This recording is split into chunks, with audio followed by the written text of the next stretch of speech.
Meus irmãos, então, continuando aqui, sobre a divisão, né, a estrutura da Bíblia Sagrada, nós vemos aqui que a Bíblia se divide em dois: Velho Testamento e Novo Testamento, tá? O Antigo Testamento, ele tem 39 livros, e o Novo Testamento, ele tem 27 livros. Questão de prova: quantos livros tem o Antigo Testamento? 39. Quantos livros tem o Novo Testamento? 27 livros. Então, passei para vocês um pouco de como funciona a divisão da Bíblia e quantos livros contém em cada uma dessas divisões. Velho Testamento, 39, Novo Testamento, 27 livros. Assim avançaremos na nossa aula de hoje. Vamos lá, vamos falar um pouco aqui dos livros do Velho Testamento, tá? De forma bem resumida, de forma para que você possa compreender a finalidade da aula de hoje. Vou falar aqui então da estrutura do Velho Testamento, tá? Eu disse para você que o Velho Testamento se divide em 39 livros. E aí, os primeiros 5 livros da Bíblia Sagrada, eles formam o chamado Pentateuco, que é uma matéria que nós vamos estudar, será a nossa próxima matéria de ensino. Gabriel, o que é o Pentateuco? O Pentateuco, eles são o conjunto dos livros da lei, mais conhecido também pelos judeus como o Torá, tá? O Pentateuco, para os judeus, são os livros da lei. Então, os judeus, eles têm o Torá ali, que são os livros da lei dos judeus. Mas enfim, vamos avançar na aula. E os primeiros 5 livros da Bíblia Sagrada, que formam esse Pentateuco, são Gênesis, Êxodo, Levítico, Números e Deuteronômio. Esse conjunto de 5 livros, eles formam o Pentateuco bíblico. Eles formam a chamada Torá, tá?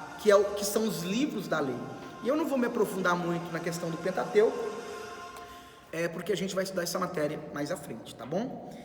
E aí são os primeiros 5 livros da Bíblia, tá? Então, falando de forma mais aprofundada sobre a divisão dos livros do Velho Testamento, a gente inicia falando do Pentateuco. Segundo, a gente vai falar aqui agora dos livros históricos, tá? Quantos são os livros históricos da Bíblia? Nós temos 12 livros históricos na Bíblia, que podemos dizer que são Josué, Juízes, Ruth, 1ª e 2ª Samuel, 1ª e 2ª Reis, 1ª e 2ª Crônicas, Esdras, Neemias e Esther. Esses livros são os livros históricos da Bíblia. Por quê? Porque eles prezam mais pela história, tá? Então há muitos fatos históricos aí dentro desses livros que citei agora a vocês, tá? Se gerar dúvida sobre esses livros históricos, pode voltar ao vídeo, assista quantas vezes for necessário para você guardar em mente quais são os livros históricos da Bíblia. Dentro do Velho Testamento, a gente também tem os chamados livros poéticos. E os livros poéticos estão descritos no Velho Testamento e são 5, tá? Quais são os livros poéticos? Jó é um livro poético, Salmos, livro poético, Provérbios, Eclesiastes, Cantares de Salomão. Gabriel, por que eles são chamados de livros poéticos, tá? Eles são chamados de livros poéticos devido à sua construção literária. Então é a forma literária, a sua forma de escrita, é a mensagem que esses livros passam para o leitor, e por isso são chamados de livros poéticos. E aí ainda continuando no Velho Testamento sobre a divisão dos livros, a gente tem os chamados livros proféticos. Então aqui a gente já falou dos livros da lei, a gente já falou dos livros históricos, a gente já falou dos livros poéticos, e agora a gente vai falar dos livros proféticos, tá? Dentro do Velho Testamento, falando dos livros proféticos, a gente tem 17 livros, tá? Que são divididos em profetas menores e profetas maiores. Então vamos lá, repetindo para você frisar. Falando dos livros proféticos, que se dividem em 2, profetas maiores e profetas menores. Se cair na sua prova sobre a questão dos livros proféticos, de como são chamados, você vai dizer profetas maiores, profetas menores. Gabriel, o que é isso? O que significa esse negócio de profeta maior, profeta menor? É porque um é melhor do que o outro? É porque um é maior do que o outro? Então eu estou falando num linguajar simplificado para você compreender a finalidade dessa aula, tá? Vamos lá, eu vou falar para vocês quais são os profetas maiores e quais são os profetas menores, para depois explicar o porquê disso, tá? Falando dos profetas maiores, a gente tem aqui Isaías, Jeremias, o livro de Isaías, Jeremias, Lamentações, Jeremias, Ezequiel e Daniel. Então, profetas maiores são esses que eu citei agora. A gente tem os profetas menores, que é Oséias, Joel, Amós, Obadias, Jonas, Miqueias, Naum, Abacuque, Sofonias, Ageu, Zacarias e Malaquias, tá? Juntando os profetas maiores com os menores, nós temos um total de 17 livros que compõem os livros proféticos da Bíblia.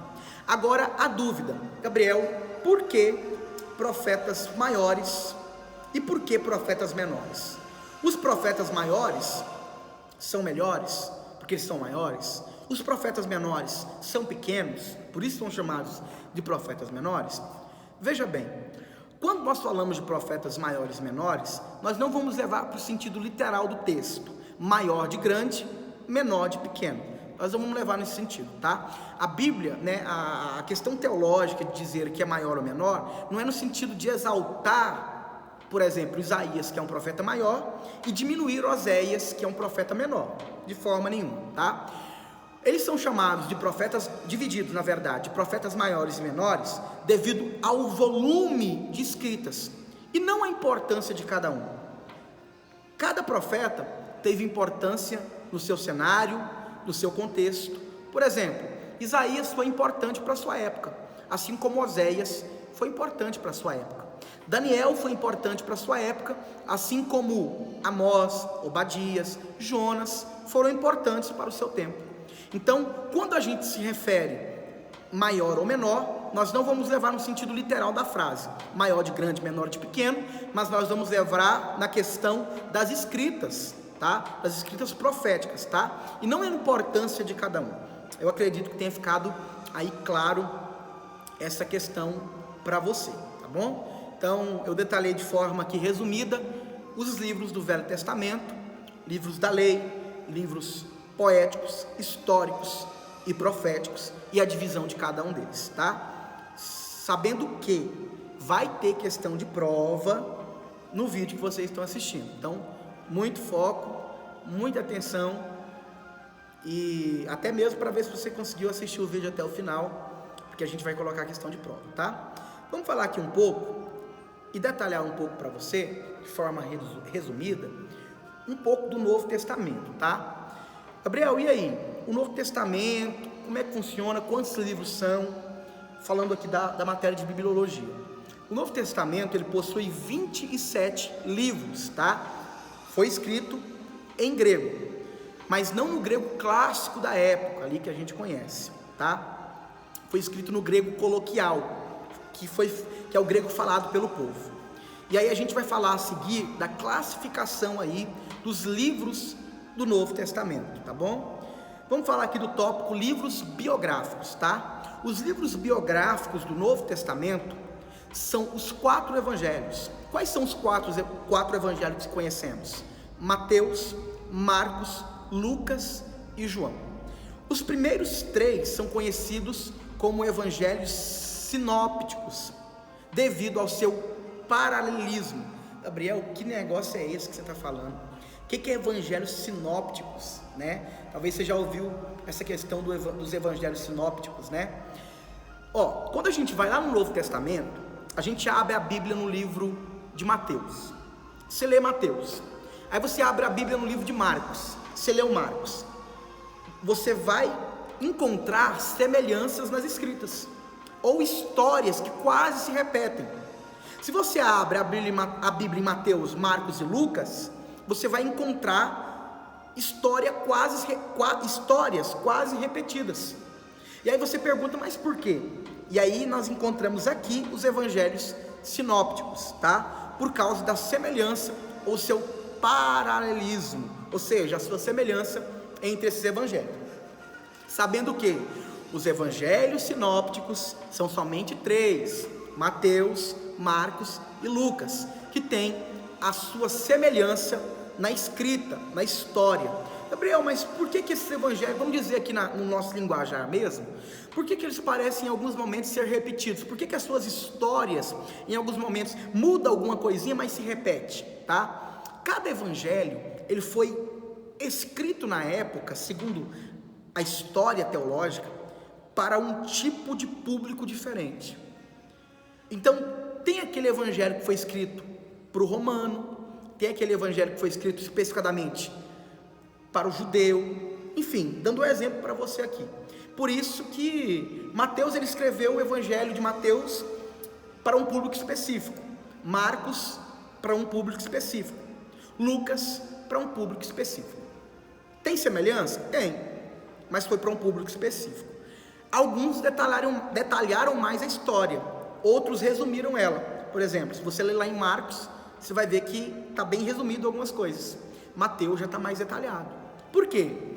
E aí a gente vai aprender um pouco mais abaixo essa questão, qual foi o público-alvo, enfim, mas só para você entender.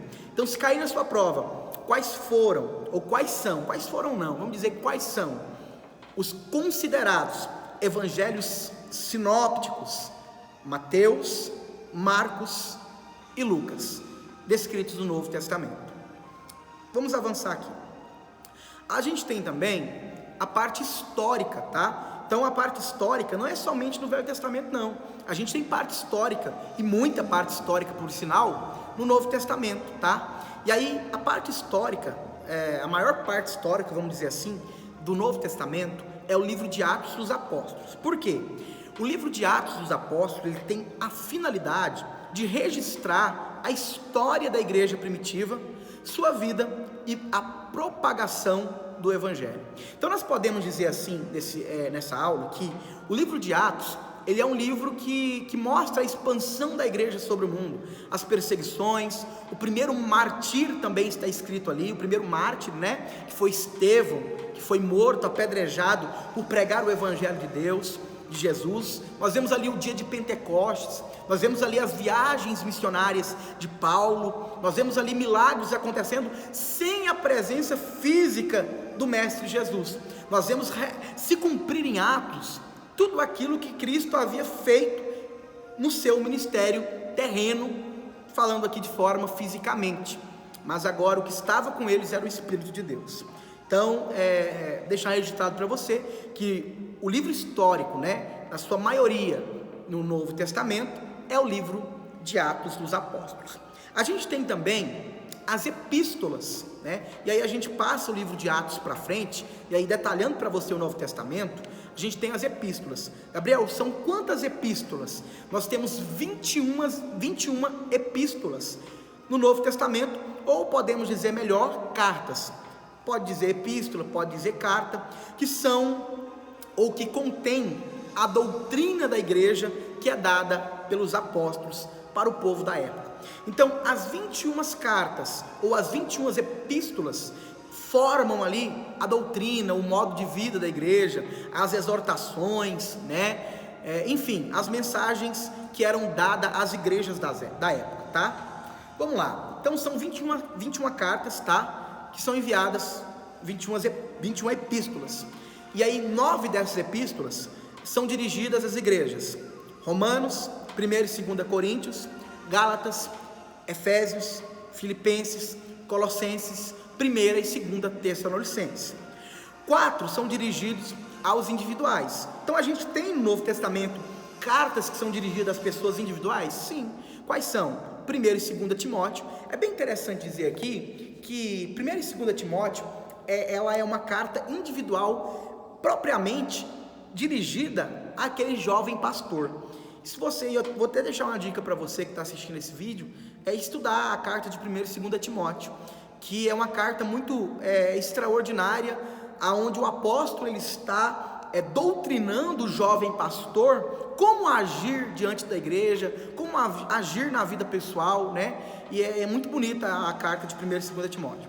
A gente tem também a carta pessoal a Tito e a Filemon, tá? São cartas pessoais, que não são cartas direcionadas à igreja no geral, mas cartas específicas ali àquele povo da época, tá bom? E a gente tem uma carta dirigida aos hebreus, cristãos, que é a carta aos hebreus, tá? Tem 7 cartas que são dirigidas aos cristãos indistintamente, que é a carta de Tiago, 1ª e 2ª Pedro, 1ª e 2ª Pedro, 1ª, 2ª e 3ª João, e a carta de Judas, tá? As últimas 7 também são chamadas